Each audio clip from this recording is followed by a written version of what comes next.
Friends नमस्कार। दोस्तों, जैसा कि हमने पिछले टॉपिक में पढ़ा था कि ये सेल होती है और सेल जीव की यानी कि जो लाइफ है, लाइफ में जीव की structural and functional unit cell होती है। इसके बाद हम ये देखना चाहेंगे कि बाकी तो इसका सारा कुछ हो गया था कि सेल के अंदर में एक न्यूक्लियस होता है, number by number cell wall होती है, यानी कि that is the plasma membrane, जिसे हम जीव में सेल वॉल बोलते हैं, प्लांट्स में। फिर माइटोकॉन्ड्रिया, माइटोकॉन्ड्रिया के बाद में फिर अगला होता है गोल्जी एपरेटस, वैक्यूल, वैक्यूल के बाद फिर centrosome smooth endoplasmic reticulum and rough plasmic reticulum, फिर देन राइबोसोम प्रोटीन फैक्ट्री होती है। 8th नंबर पे हम आते हैं लाइसोसोम हमारी इसकी सफाई करने के लिए होता है, जिसमें हाइड्रोलिटिक एंजाइम प्रोड्यूस करता है। 8 नंबर के बाद फिर हम आते हैं 10 नंबर पे, और 10 नंबर पे हमें मिला न्यूक्लियोलस, यानी 9 नंबर न्यूक्लियस, और न्यूक्लियस के बाद न्यूक्लियोलस। न्यूक्लियोप्लाज्म लिक्विड होता है इसके अंदर, और साइटोप्लाज्म सेल के अंदर लिक्विड होता है। तो फ्रेंड्स, इतना समझने के बाद में अब हम एक छोटी सी दिक्कत रह गई थी जिसे मैं यहाँ पे डिस्कस करना चाहूँगा, फिर हम नेक्स्ट चैप्टर पे चलने चाहेंगे। तो ये जो थ्रेड लाइक स्ट्रक्चर आपको यहाँ दिख रहे हैं, इन्हें कहते हैं हम क्रोमैटिन।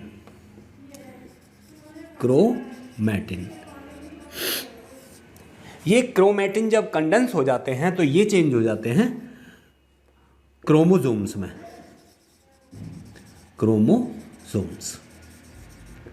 ये क्रोमोसोम्स मैंने इसलिए बताया है कि यहाँ से ही आगे हमारी स्टडी स्टार्ट होती है। इसके आगे ही हमें समझ में आएगा कि होता क्या है। तो चलिए आगे चलते हैं, और नेक्स्ट चैप्टर है हमारा, इसे हम एनाटॉमी पार्ट 3 कह देंगे। इसे मैं अभी बिगाड़ नहीं रहा हूँ, बिगाड़ दूंगा, और वो है सेल डिवीज़न। ये एक इम्पॉर्टेंट चैप्टर है सेल डिवीज़न। इसको भी स्टोरी फॉर्म में ही लेंगे, ज़्यादा कॉम्प्लिकेटेड नहीं करेंगे, जिससे कि ये आराम से समझ में आ जाए। ओके, तो आइए चलिए देखते हैं सेल डिवीज़न होता क्या है। Process of the division of cell into new cell. ये जो सेल बनी हुई है, इसे हल्का सा मेरा बिगाड़ लेते हैं, इसके ये सारे चीज़ें हमने बताई हैं। तो हुआ क्या कि हमने एक बात देखी थी कि सेल होती है, पहले सेल कंप्राइज होकर के टिश्यू बनती हैं, और टिश्यू ऑर्गन बनाते हैं, और ऑर्गन मिलकर के बॉडी बनाते हैं। क्लियर? यहाँ तक बात बड़े आराम से समझ में आ रही होगी। इसके आगे चलते हैं। वो क्या है कि सेल टिश्यू बनाते हैं, तो सेल नंबर ऑफ सेल, एक सिंगल सेल से टिश्यू नहीं बनेगी, नंबर ऑफ सेल चाहिए, बहुत सारी सेल चाहिए यहाँ पे। मतलब ये सेल बढ़ जानी चाहिए। अब बढ़े कैसे? ये सेल इंक्रीज कैसे हो? उसके बाद फिर टिश्यूज में जाएंगे, तो टिश्यू की बात बाद में करेंगे, पहले हम सेल की बात करते हैं। तो सेल बढ़े कैसे,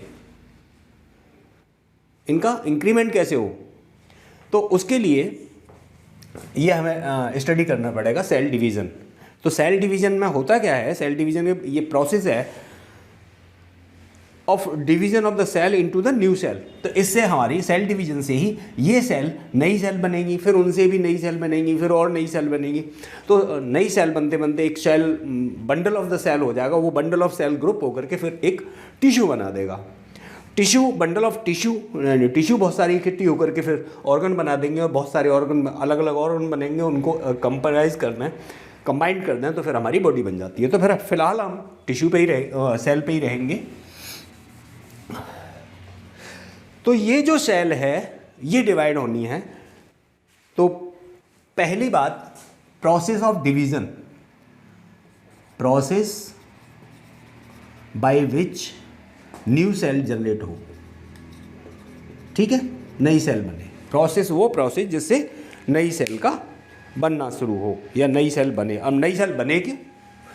चलिए, हमने मान लिया कि नई सेल बनेगी, तो फिर रीज़न क्या है, फिर उसके सेल के बनने का रीज़न क्या है, क्यों बने नई सेल, रीज़न बने क्यों नई सेल है? डिवीज़न होने का, नई सेल बनने का रीज़न क्या है? तो रीज़न एक नहीं 3 रीज़न है, number by number. Growth of the organism, पहला रीज़न है ग्रोथ ऑफ ऑर्गेनिज्म।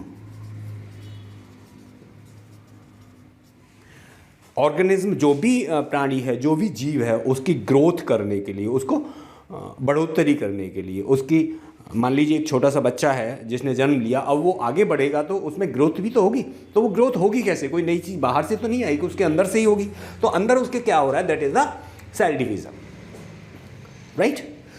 अब सेल डिवीज़न होकर के नंबर 1 रीज़न हो गया इसका ग्रोथ का। दूसरा रीज़न क्या है? रिप्लेस करेगी ये ओल्ड सेल्स को। नंबर 1 जो पुरानी सेल्स हो जाती हैं उनको, या डेड सेल्स को, जो सेल डेड हो गई हैं उनको रिप्लेस कर देगी नई सेल जो बनेगी, या फिर इंजर्ड सेल्स को, जो इंजर्ड सेल हो गई हैं उनको न्यू सेल के द्वारा रिप्लेस कर दिया जाएगा। इसलिए सेल डिवीज़न होता है, राइट। सेल डिवीज़न के जो रीज़न हुए वो ये हो गया। और थर्ड रीज़न हो गया for gamete formation. Number 3 for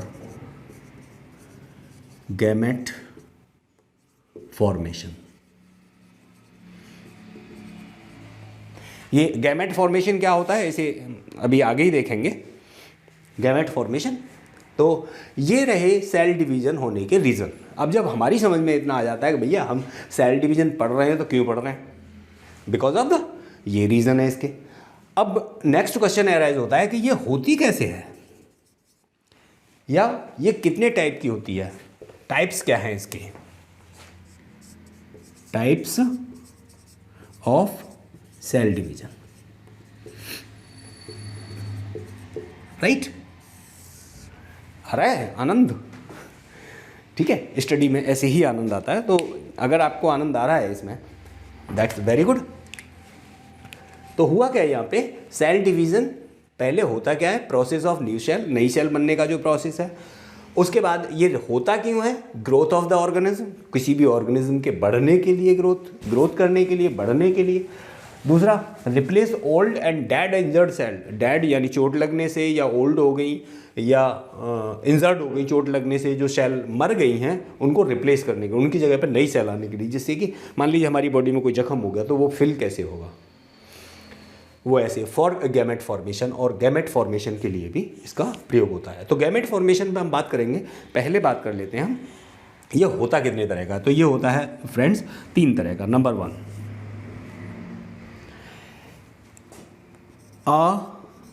अमीटोसिस, इसे कहते हैं असूत्री विभाजन। देखिए कभी कभी होता क्या है कि हिंदी वर्ड और इंग्लिश वर्ड की हो सके कोई, कभी कभी हमारे इंग्लिश वर्ड से मीनिंग समझ में आती है और कभी कभी हमारे हिंदी वर्ड से मीनिंग समझ में आती है। तो यहाँ असूत्री विभाजन का मतलब है कि यहाँ पर कोई सूत्र नहीं लगता है। ये मोटा सा फंडा है। बाकी सूत्र का जो मीनिंग है वो अभी आगे देखेंगे। यस फ्रेंड्स, तो हम इसको थोड़ा असूत्री, समसूत्री और अर्धसूत्री, इस विभाजन को थोड़ा सा इस तरह से भी समझ सकते हैं। हल्का सा समझने की ज़रूरत है बस, उसको इस तरह से आप ले लीजिए। देखिए अभी मैंने आपको थोड़ी देर पहले बताया था कि ये न्यूक्लियस के अंदर थ्रेड लाइक स्ट्रक्चर है, इन्हें क्रोमोटिन कहते हैं। ये क्रोमोटिन जब कंडेंस हो जाते हैं तो ये बनाते हैं क्रोमोसोम्स। तो क्रोमोसोम्स को ही हम गुणसूत्र कहते हैं। क्रोमोसोम्स, इनको कहते हैं गुणसूत्र, ठीक है। अब इन गुणसूत्रों का, बाकी तो मैटर सेल के अंदर वैसे ही रहना है, इन गुणसूत्रों का असूत्री विभाजन हो जाए, मतलब ये प्रोकैरियोटिक में तो ये होते ही नहीं। तो प्रोकैरियोटिक में जब न्यूक्लियस होता ही नहीं है, छितराया हुआ सा होता है, जो लिक्विड टाइप का ही होता है, तो वहाँ तो कोई कहने वाली बात ही नहीं रही, वो तो जैसे होना है वैसे, वहाँ तो कोई सूत्र लगता ही नहीं। माइटोसिस में होता क्या है, समसूत्री विभाजन हो जाता है, यानी कि इसमें जितने भी गुणसूत्र बने, क्रोमोसोम्स बने हैं, जितने भी क्रोमोसोम्स इस न्यूक्लियस के अंदर हैं, वो दूसरे सेल बनने पर सेम रहते हैं, जो कि त्यों समसूत्री हो जाते हैं, यानी माइटोसिस हो जाती है, बिल्कुल उतने ही रहते हैं। तो ये होता है हमारे ग्रोथ में, रिप्लेसमेंट में, जो इंजर्ड सेल होती हैं उनको रिप्लेस करने में, डेड को हटा के उसकी जगह पे नई लगाने में। और मायोसिस में अर्धसूत्री विभाजन होता है, तो ये गुणसूत्र ही अगली सेल जब बनेगी तो उसमें ये आधे होते चले जाएंगे। मान लीजिए इसमें 46 हैं तो अगली सेल में 23 हो जाएंगे, फिर उसकी दूसरी बनेगी उसमें 23 हो जाएंगे, राइट। तो ये आधे हो जाते हैं, इसलिए इसे मायोसिस या अर्धसूत्री विभाजन कहते हैं। ये रिप्रोडक्शन में होता है, ये हमारी डेवलपमेंट में होता है, ग्रोथ में होता है, इंजरी चोट वोट लग जाए उसके रिकवर करने में होता है। तो इसको सूत्र को हम यहाँ, मैंने पहले जो बताया था मैंने कि असूत्री मतलब कोई सूत्र नहीं होता, कोई फॉर्मूला नहीं होता, तो यहाँ सूत्र से मतलब है कि यहाँ कोई सूत्र होता ही नहीं है, न्यूक्लियस ही नहीं होता, सूत्र क्या होगा। समसूत्री का मतलब सेम गुणसूत्र जितने भी हैं वो जो कि त्यों। अर्धसूत्री का मतलब ये गुणसूत्र ही आधे हो जाते हैं। ओके फ्रेंड्स, चलिए आगे चलते हैं। नंबर 2 पर आता है मिटोसिस या माइटोसिस। माइटोसिस ये होता है समसूत्री विभाजन, समसूत्री विभाजन, राइट। और नंबर 3 होता है मियोसिस, अर्धसूत्री विभाजन। मियोसिस अर्धसूत्री विभाजन। ओके फ्रेंड्स, चलिए तो ये टाइप ऑफ डिवीज़न हो गए 3, अमाइटोसिस यानी असूत्री विभाजन, माइटोसिस यानी समसूत्री विभाजन, और थर्ड हो गया मायोसिस। मायोसिस मीन्स अर्धसूत्री विभाजन। तो अब इनको अगर हम मोटे तौर पे देखना चाहें, वैसे तो बहुत ब्रॉडली जाते हैं तो बहुत ज़्यादा गड़बड़ होगी। असूत्री का मतलब जहाँ कोई सूत्र नहीं लगता, ये होता है प्रोकायरोटिक में। प्रोकायरोटिक आपने देखा, मतलब सेल के 2 तरह के पार्ट होते हैं, वो एक्चुअली वहाँ पे डिस्कस करना रह गया। तो 2 पार्टों में सेल्स को डिवाइड किया गया है, एक तो प्रोकायरोटिक में, एक यूकैरियोटिक में। प्रोकायरोटिक वो होते हैं जिनमें न्यूक्लियस नहीं होता। ये न्यूक्लियस नहीं होता क्योंकि हम तो न्यूक्लियस की बात कर रहे थे। हम जो बात कर रहे हैं, हम जो स्टडी कर रहे हैं वो कर रहे हैं ह्यूमन सेल्स की, क्योंकि ह्यूमन की हमें मतलब है, हमारे कोर्स में ह्यूमन से ही मतलब है। बाकी मतलब तो हमें ऑर्गेनिज्म से भी है, अदर से, क्योंकि बीमारी उन्हीं की वजह से होती है। बट प्रोकायरोटिक जो होते हैं जिनमें न्यूक्लियस नहीं होता है या न्यूक्लियस वॉल नहीं होती है, वो एक पानी टाइप का ही होता है। तो अगर ये न्यूक्लियस की वॉल नहीं होगी तो न्यूक्लियस पूरे में छितराया होगा। बाकी ऑर्गेनल्स होंगे इसमें, लेकिन न्यूक्लियस भी ऐसी बिल्कुल फ्री सी। तो इसको कहीं से भी 2 पार्ट में डिवाइड कर दो तो एक न्यूक्लियस हो जाएगा, बाकी ऑर्गेनल्स हो जाएंगे। तो ये असूत्री विभाजन, मतलब इसका कोई सूत्र नहीं होता कि ये किस तरह से विभाजित होगा। नेक्स्ट आता है माइटोसिस। माइटोसिस समसूत्री विभाजन होता है। समसूत्री विभाजन में होता क्या है कि ये सेल जब विभाजित होगी तो इसका मतलब इसकी एक कॉपी बन जाएगी, जीरोक्स कॉपी कह सकते हैं हम इसे, जीरोक्स कॉपी बन जाएगी इसकी, मोटे तौर पे ही समझ रहे हैं बस, जीरोक्स कॉपी बन जाएगी। तो ये एक इसकी जो जीरोक्स बनेगी तो एक ये हो गई, एक दूसरी वो हो गई। तो ये होता है समसूत्री विभाजन, मतलब सेम टू सेम बिल्कुल इसी की हम शक्ल दूसरी बन जाएगी। क्लियर? ये हो गया आपका समसूत्री विभाजन। अब ये समसूत्री विभाजन कहाँ कहाँ होता है? ये होता है आपको कभी चोट लग जाती है ना, रिप्लेस करने में, रिकवरी करने में, या ग्रोथ में। ग्रोथ के लिए, बॉडी की बढ़ोतरी के लिए, रिप्लेस करने के लिए, यानी इंजरी वगैरह हो गई तो वहाँ पे रिप्लेस किया गया इसलिए। और थर्ड वन होता है रिकवरी करने में। रिप्लेस और रिकवरी दोनों एक ही बात है। तो ग्रोथ और रिप्लेस करने के लिए माइटोसिस होती है। ठीक। अर्धसूत्री विभाजन कहाँ होता है? रिप्रोडक्शन में। रिप्रोडक्शन में, प्रजनन में। तो इसको बस हल्का सा समझ लेते हैं, बहुत ज़्यादा गहराई में नहीं जाऊंगा मैंने आपको ये क्रोमोसोम्स वाली बात जो बताई थी, तो मेल को ले लें और एक फीमेल को ले लें। मेल में 46 क्रोमोसोम्स होते हैं और इसमें फीमेल में भी 46 क्रोमोसोम्स होते हैं। जब ये रिप्रोडक्शन होगा तो न्यू वन जो जनरेट होगा, नया जो जनरेट होगा, यानी बेबी जनरेट होने की जो प्रेगनेंसी डेवलप होगी, वहाँ पर क्या होगा कि इसका 46 क्रोमोसोम्स आगे बढ़ेंगे, इसके 46, तो ये बदलेंगे 92। ऐसा होता नहीं है। तो यहाँ पे क्या होता है कि इसके 23 और इसके 23 ये मिल करके पुनः ये 46 क्रोमोसोम्स हो जाते हैं। चूँकि ये आधा आधा होकर के हुआ है, अर्धसूत्री हो गया। इसमें माइटोसिस में जो इसकी कॉपी बनती हैं वो 2 बनती हैं, राइट। माइटोसिस यानी समसूत्री विभाजन में इसकी 2 कॉपियां बनती हैं, लेकिन इसमें जाकर के इसकी 4 कॉपियां बनती हैं। वो कैसे बनती हैं उसको थोड़ा सा ओलोसैम और ओटोसैम को दोनों को समझ करके हम बात करें तो इस 46 में 44 तो होते हैं ऑटोसोम और 2 होते हैं ओलोसोम। इसी तरह से यहाँ पर भी 44 ऑटोसोम और 2 ओलोसोम। बात समझ में आ रही है? तो ये ओलोसोम XY मेल में होते हैं, इसमें XX होते हैं। तो ये 46 हो गए, ये भी 46 हो गए। जब ये दोनों मिलेंगे तो ये वाला पोर्शन जो है 44 वाला, ये तो रेस्पॉन्सिबल होता है बॉडी के फॉर्मेशन के लिए, और ये दूसरा जो ऑटोसोम है, ओलोसोम है, ये रेस्पॉन्सिबल होता है उसका सेक्स कैसा होगा, लड़की होगी या लड़का होगा।